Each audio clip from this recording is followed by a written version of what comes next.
free of contradictions, and I will be the last person to say there is no scope for doing more. These are the words of our late Prime Minister, Dr. Manmohan Singh. A very good morning to all. We gather here to commemorate his legacy, whose contributions to the nation are immeasurable.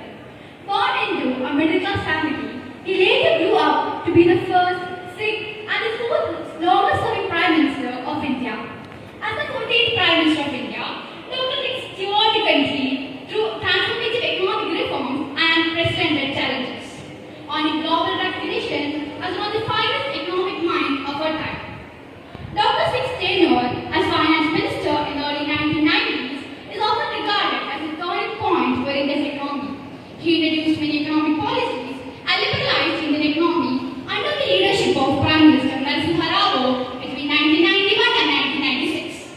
Manmohan Singh's calm, singular commitment to dialogue and championship earned him respect not only in India but also the world.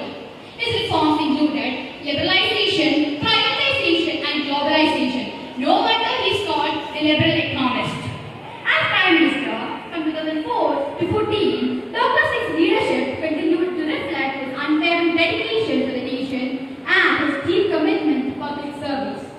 Later, in 1987, he received the second highest Indian award, the Padma Vibhushan. He has won the title to his account. He is the first Prime Minister since Manmohan Nehru to be re-elected after a full 5 term. As we remember him today, we do so with deep respect and admiration for a leader whose impact will be felt for generations to come. His contribution to India's economic growth is very great, and his legacy continues to inspire future leaders too. Let us honor his work, his views, and his vision for a prosperous, inclusive India. Remember his words: